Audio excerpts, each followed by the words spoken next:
In a world that is unsure of where to find truth or purpose, the book of Acts stands apart. It reveals God's plan for global redemption, His purpose for our lives, and the power He has given us to accomplish His mission. But you will receive power when the Holy Spirit comes upon you, and you will be my witnesses, telling people about me everywhere, in Jerusalem, throughout Judea, in Samaria, and to the ends of the earth. Acts may have been written 2,000 years ago, but God is calling us to be a part of that story today. Well, good morning, church family. My name's TJ Clausen. I get the privilege of being the youth director here at Lex City Church. And this morning, I thought I'd coordinate my outfit around my newest accessory that I'm trying out. Just pro cooking tip for you, all right? Don't try and cut your bagel while you're also holding your bagel, all right? So I got 7 stitches to learn that lesson, but I'm giving it to you for free this morning. But like Dave said, I get the privilege of closing out our Acts series that we've been doing this summer. And I don't know about you, but for me, Acts is just one of those really interesting books in the Bible. It's so fun to read through. It's got so many of these stories of just the formation of the early church, the disciples. You have all these stories where you're like, wow, look how God really moved in that story. But this morning, I don't know about you, sometimes I read the book of Acts, and it's kind of hard because sometimes it feels more like a book that's more descriptive than it is prescriptive. What I mean by that is it feels like Acts sometimes is a great description of these awesome stories that happen to other people, but I don't always know, like, what am I supposed to take from it? How am I supposed to get something out of this story? It's more descriptive. It's less of like the letters, right, that Paul writes that are more prescriptive. He's like, hey, church, do this. Don't do this. Stay away from this. Like, there's really clear commands. But that's not what Acts is. It's more of less prescribing ways to live as a Christian and more describing events from the lives of Christians. It's more descriptive than prescriptive. And so for some of you, that's why you love the book of Acts, right? You are all about stories. You just love to hear stories from other people. That's what inspires you. That's what motivates you. That's what makes you think like, I'm going to make that happen in my life. You love to hear stories. Others of you, maybe you're a little more like me, and honestly, a whole series on a book like Acts is a little more of a struggle because you're more of a prescriptive thinker. You're right. You're like, God, just tell me what I'm supposed to do, right? Like, I don't necessarily need a story. Just give me the verse I can memorize, and I can just meditate on that throughout my day, and that's going to just help me get better as a Christian. I don't need necessarily the fluff story of how someone else did it. Or like, for me, my favorite verse is like Philippians 4:8. It's just whatever is true, honorable, right, pure, lovable, admirable. If anything is excellent or praiseworthy, let your mind dwell on these things. That one verse sustains my life, right? Like, I need to get better at that every single day. And so I'm more of that thinker. Like, God, just give it to me plain. What do you want me to do?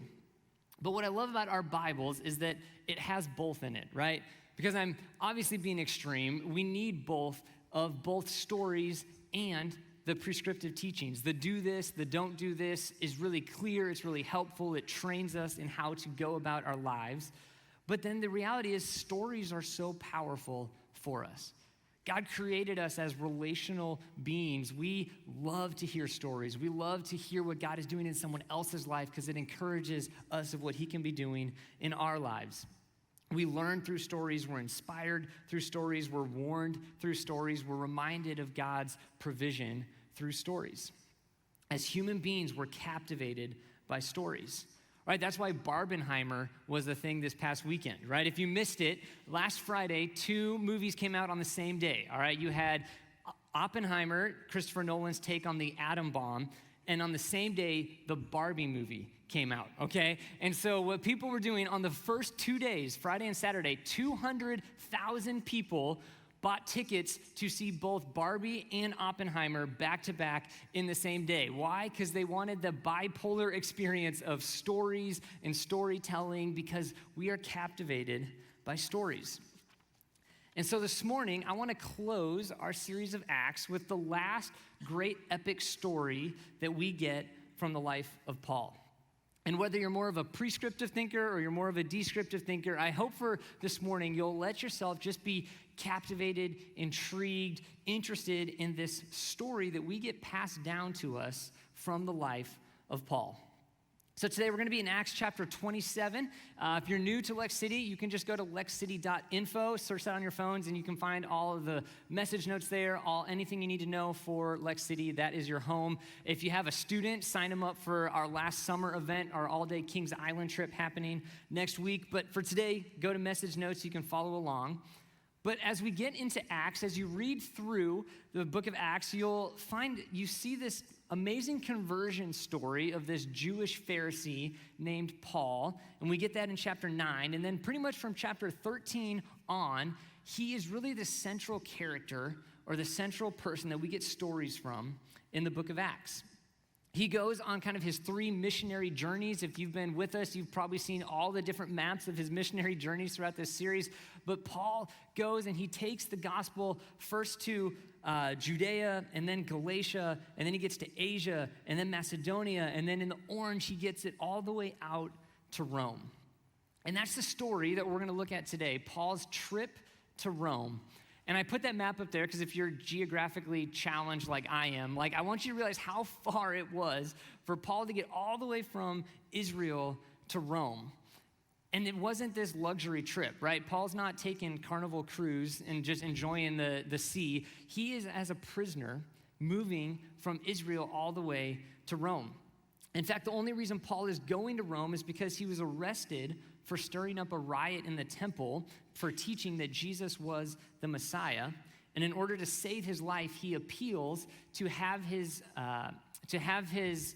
argument heard in front of Caesar as a Roman citizen. That was his right. And so we see this. We're going to jump into Acts chapter 27, verse 1. This is the story of Paul getting to Rome. It says this: when it was decided that he would sail for Italy, Paul and some other prisoners were handed over to a centurion named Julius, who belonged to the imperial regiment.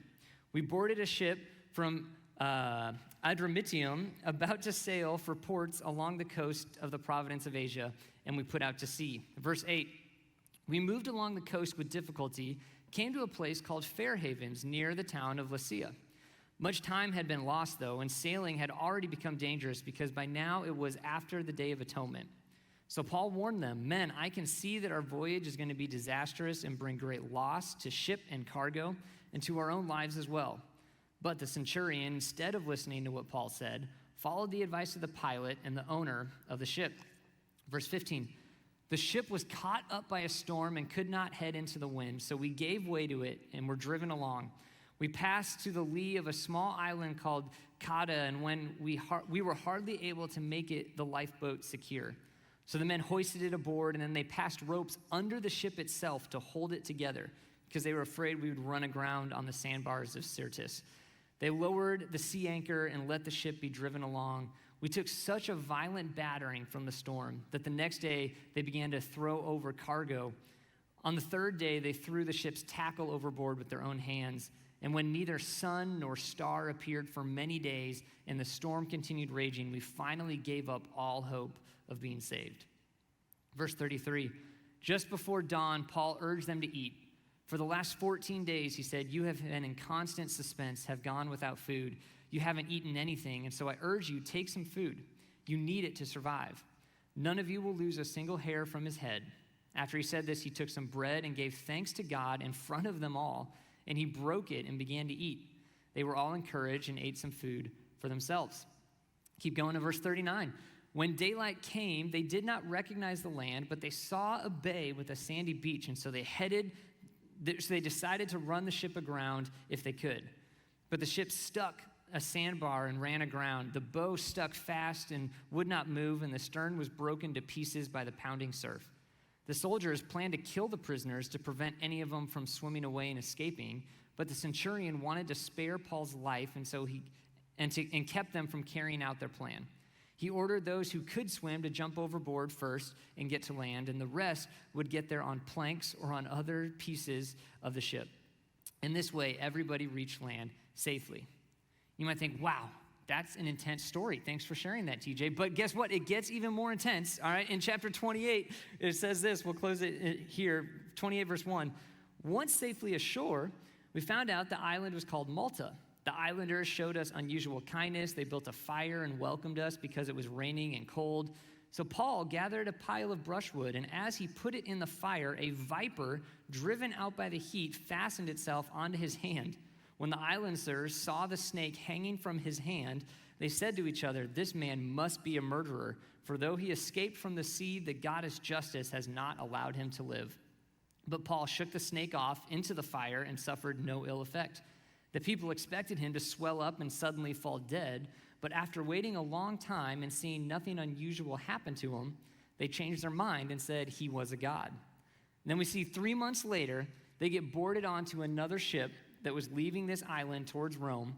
And in verse 14, it says, "So we came to Rome. The brothers and sisters there had heard that we were coming, and they traveled as far as the Forum of Appius to the 3 taverns to meet us. And the sight of these people, Paul thanked God and was encouraged." And we'll close with verse 30. "For 2 whole years, Paul stayed there in his own rented house and welcomed all who came to see him. He proclaimed the kingdom of God and taught about the Lord Jesus Christ with all boldness and without hindrance." So there it is, the last epic story that closes out the book of Acts. And Acts just ends just like that. And so what do we take away? What's the lesson for us, right? We just read a descriptive story about some cool thing that happened to Paul, but what's the lesson for us? What do we take away from Paul getting stuck in this storm that encompasses like 6 months of his life? I think the lesson for the story for us to reflect on is this, is you can be following God and life is still gonna be hard. Right? You can be following God and life's still gonna be hard. And I think we all know that, right? We all would say, yeah, I guess that's right, but it's not something that we really like to think about very often, right? Even the stories we have in the Bible, we're guilty of romanticizing them a lot of times and not really thinking about how hard it would have been for that person who actually went through that story. Right? For example, think of famous Bible stories. You get the story of Noah, right? How cool. What an awesome story to be Noah. We forget Noah got made fun of and ridiculed and harassed for like 100 years while he built this ark, right? Or we think of the great story, David killing Goliath. How cool for David. We forget for David, he wasn't even allowed to go to the battle because his family thought he was too small and too sensitive. They told him that he has to stay behind, right? Or maybe the story of Joseph. Such a cool story, Joseph. But we forget Joseph spent at least 2 years in an Egyptian prison/dungeon as an innocent person. Yes, Paul's the greatest missionary, the greatest church planner in history, but Paul also was beaten and mocked and arrested probably more than any other Christian in history. And I think at times in our attempts to encourage each other that like God makes our lives better, we sometimes are guilty of thinking that it means God makes our lives easier. And when we don't remind ourselves that you can be fully following God and life is still gonna be hard, we are guilty of not creating a faith that's able to stand up when life is hard. Because if following God means that nothing should ever go wrong in your life, then when things come up that are going wrong in your life, the only explanation is, well, you must not be doing something right? You're not following God, or God didn't want you to do that. That's why these hard things are coming in to your life. But that's not what God says life is gonna be like. For Paul, it wasn't that now that you follow God, you're never gonna have any hardships come. It was the opposite. It was Paul's faith and his confidence in who God was that gave him the resilience to stand against all the hard things that came in his life. Right? All through the book of Acts, we see Paul and other Christians, we have examples of what they were willing to go through because of their love for who God is and what he was doing in their lives. And as I was kind of reflecting on this week, what kept popping into my mind and the image I kept getting was, it's kind of like the most recent Netflix documentary Tia and I just finished binging called Quarterbacks. All right, if you haven't seen it, it's a behind the scenes of 3 NFL quarterbacks and kind of what they go throughout a season. And it's a really fun series. It gets behind like their families, and you get to see who they are as people outside of just quarterbacks. If you watch it, you will join Tanya from our church staff as a Minnesota Vikings fan, because Kirk Cousins is just like the most godly father you've ever seen in that documentary. But what I loved about it, the show is fascinating to see what these guys were willing to put their bodies through because they love to play this game, football. And yes, it's just football, right? It's just a game, but they have this love and this passion that makes them willing to go through the pain every single week. And I think it was the same mindset that Paul had. If you look all through the book of Acts, you see what Paul had to go through throughout his whole life, and you would think, what kept Paul going? Why would Paul keep being willing? Like, okay, I get thrown into prison maybe 3 times, and I think, all right, maybe I should change my method. Maybe I should do this a little different, right? But he just keeps going. Why? Because he was so confident in who God was and what God was doing in his life.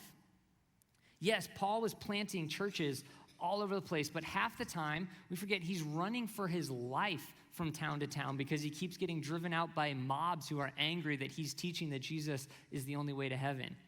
Yes, Paul gets to go preach in Rome, the center of the world at the time, but he's going there as a prisoner. It takes him 2.5 years as a prisoner to actually get to Rome to even have the chance to speak in front of those people. I think for us, like many of us, if you had the opportunity, like, hey, you could go get a chance to go to Washington, D.C., and you get to speak in front of all of our nation's leaders, and you'll have a chance to share the gospel with every single one of them. A lot of us would be like, awesome, like I would do that. Like that's a chance to make some change, like to help the people who are in charge know who God is. But what if that was gonna take at least 6 months of your life, right? Just to get to DC, you were gonna have to take 6 months of your life, or even more, what if I said it was gonna take 2.5 years of your life away just for you to get to go have that conversation? And not only that, but you would get treated and transported like a prisoner, traveling from jail to jail on your way to DC. Is it really worth it to you to have that one speech and go through everything that it would take to get there? See, we see this with Paul. What kept him going? What sustained his boldness? It was his love for who God is and how God impacted his life. He felt this call. He understood that God was promising things in the future that were better than what he was having to go through right now in his experience.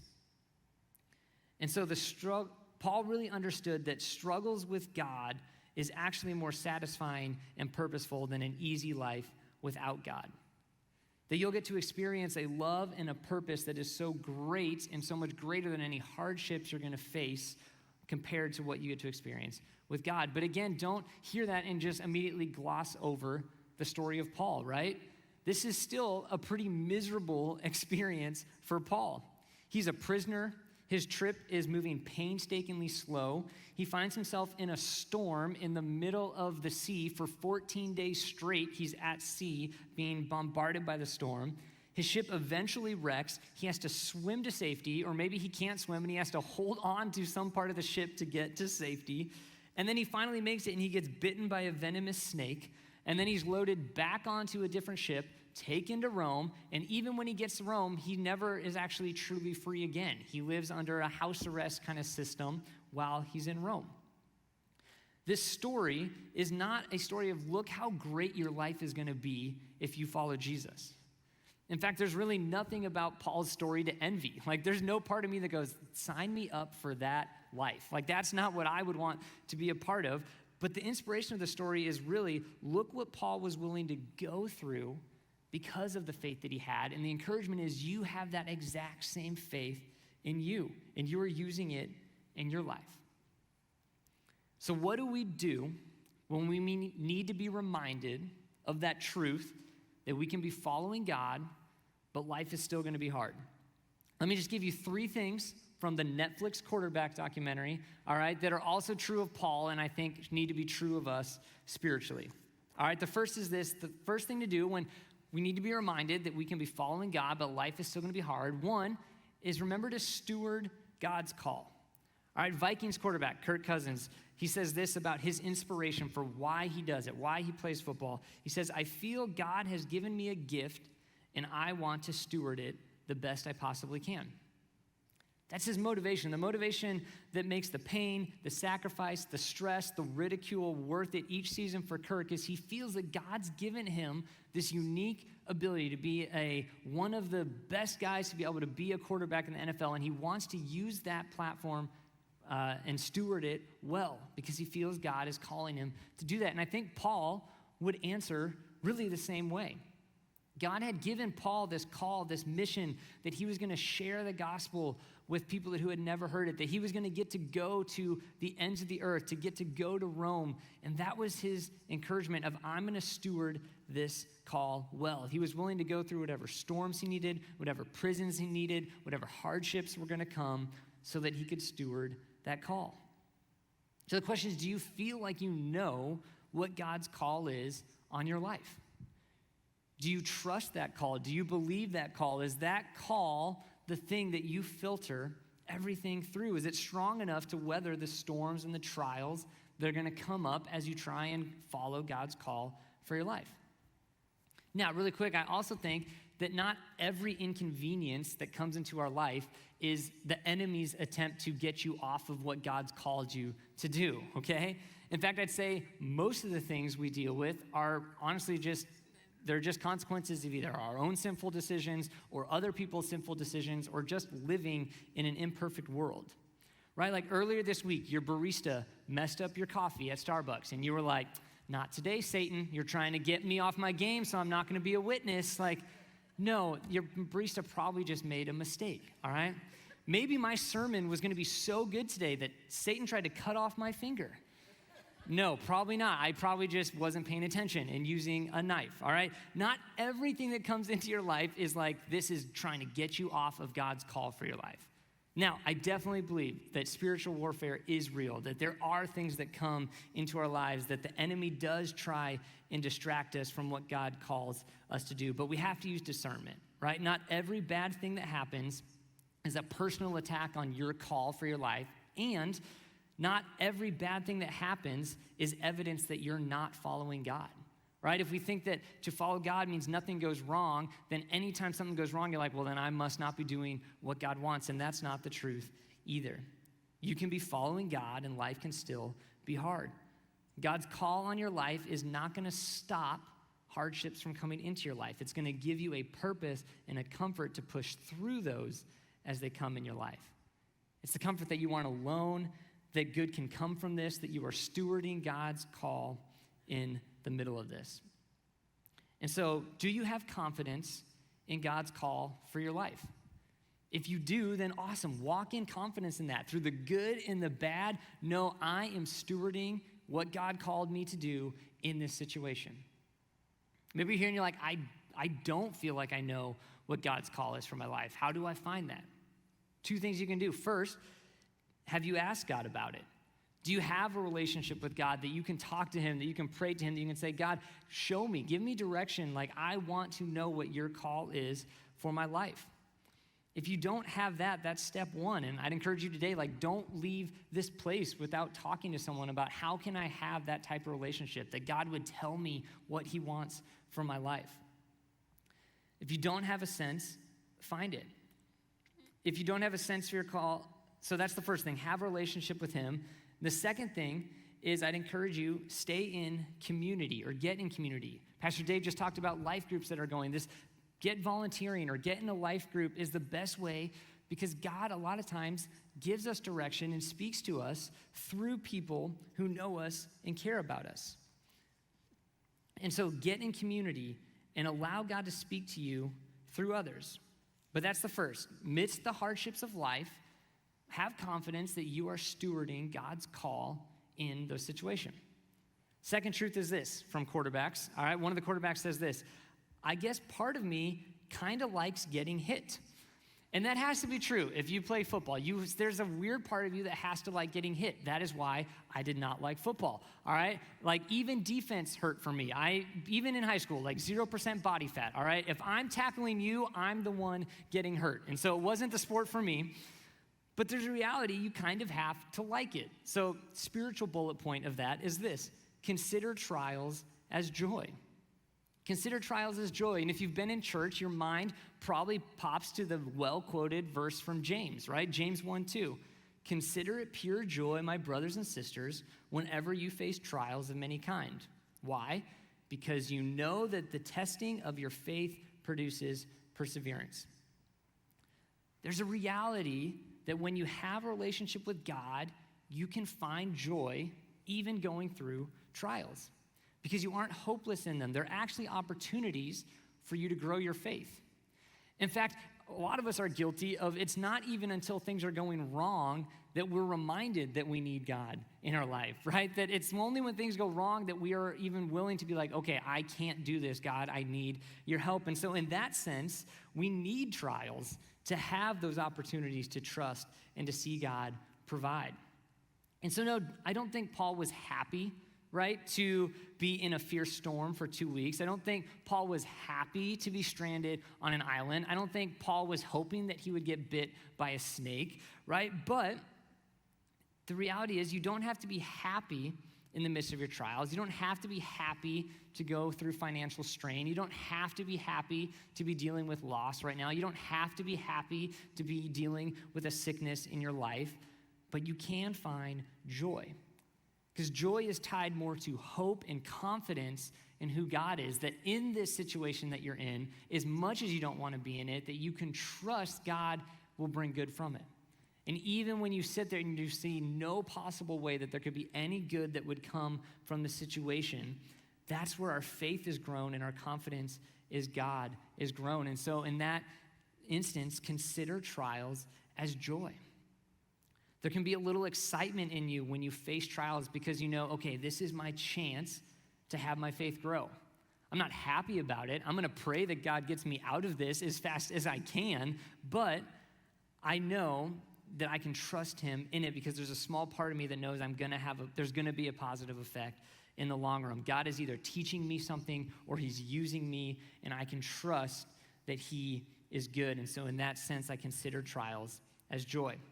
So that's the second thing I think that needs to be true of us. And then the third is this. When life is hard, we need to be reminded, truth of the quarterbacks. Marcus Mariota says this about playing football. He says, if you love something and you're passionate about it, you find ways to get through it. So spiritually, I'd say it's this. Number 3 is develop spiritual grit. I go through a study with some of our high schoolers. We do a leadership thing, and one of the things our leadership principles kind of talk about is this idea of grit. And so let me define it this way and kind of what we mean by grit. It says grit is what are you willing to suffer for?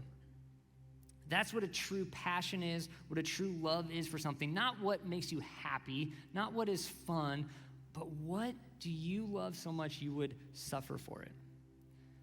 Is that how you describe your faith? Is it something you love so much that you would suffer for it? See, there's a lot of things in my life I like, right? I like video games, but I'm not suffering for video games, right? If there's an inconvenience, I'm like, I'm out, right? If you know me, snowboarding is something I do love. I would do a little bit of suffering for snowboarding, all right? For me, I'll go out in negative degree weather because that's actually the best snowboarding. I will sleep in my car at the base of the mountain so I can be the first one up. I will not travel in the summer so that I can make sure that I travel in the winter. I love it enough that I'd have minor suffering for it. But the reality is when it comes to my faith in God, my purpose that I feel like he's called me to, that is something that I would truly suffer for, that there's nothing that I would not be willing to go through or give up if I felt like it was what God was calling me to do. My faith is honestly the one thing I can truly say I would be willing to suffer anything for. And so do you have a spiritual convenience? Do you have a spiritual happiness? Or do you have spiritual grit?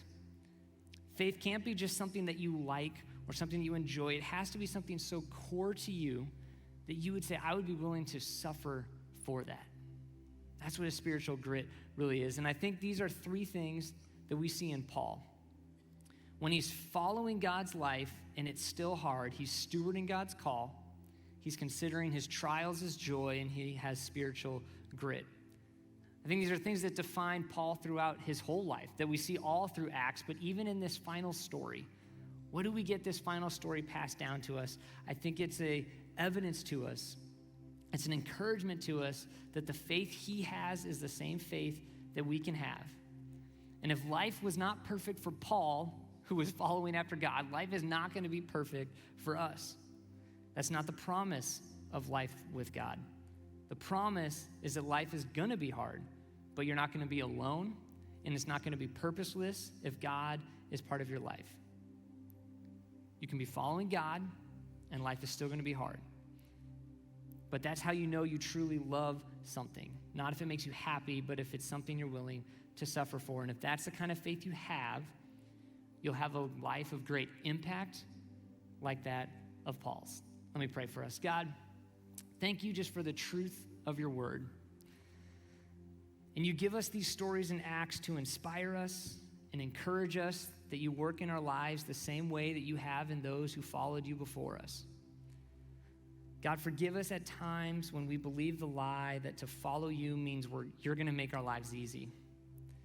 God, you are actually better than that. You don't make life easy. You make it purposeful and meaningful. And so this week, when life gets hard, when we're facing the trials, when we're in the middle of that storm that some of us even walked in with, I pray you help us this week to have confidence in those situations that we can steward your call, that we can learn to count it as joy, and we can grow our spiritual grit. Thanks for the promise that you are always with us and we walk through no parts of our life alone. God, we love you. We probably sing in your name. Amen.